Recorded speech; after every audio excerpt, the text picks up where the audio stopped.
I am sure, just like me, all of you dislike having milk every day. But mothers are always very pushy about it. So why do they force us in having a glass of milk every day?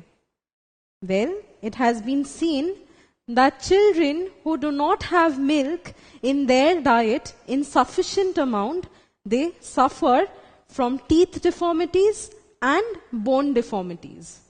So how is milk related to teeth and the bones? Well, milk contains an essential inorganic substance known as calcium. And this calcium is responsible for the formation of teeth and bones in the body. And calcium also provides strength to both the teeth and the bones.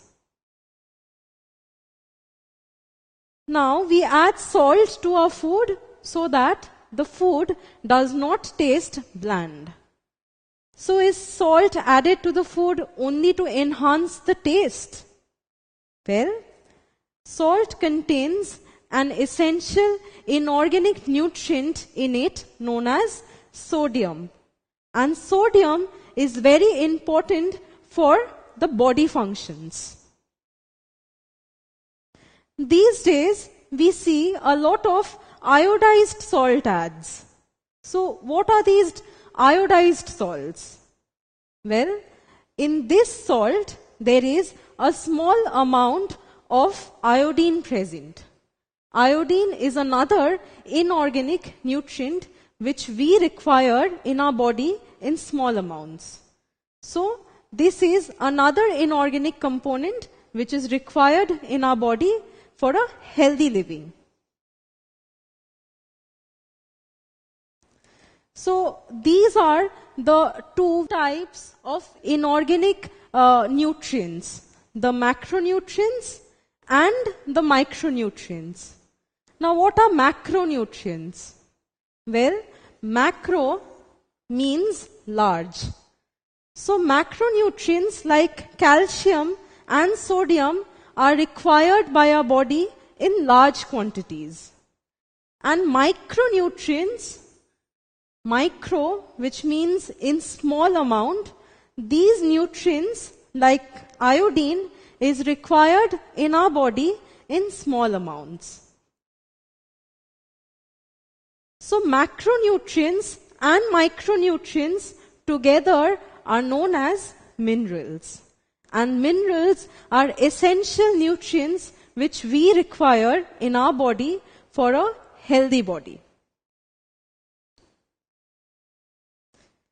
Now, minerals are present in greater amount in vegetables, but are present in lesser amount in non-vegetarian food items like chicken and meat and fish. Now, why is it so? Well, this is because the minerals which are essential to our body are present in the soil. These are the soil particles and these are the minerals present in the soil. Now plants take up water through the roots from the soil. Now along with the water, plants also take up these minerals in their body. So plants are the primary source of these minerals.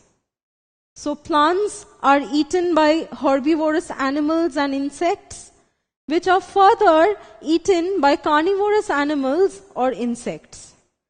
So with every successive animal in the food chain, there is progressive decrease in the amount of minerals. Plants are the major source of minerals. The herbivorous animals or insects will have minerals in their body, but in lesser amount. And the carnivorous animals will have even lesser amount of minerals in their body. So green leafy vegetables are the best source of minerals, but chicken and meat or fish, they have very less amount of minerals in them.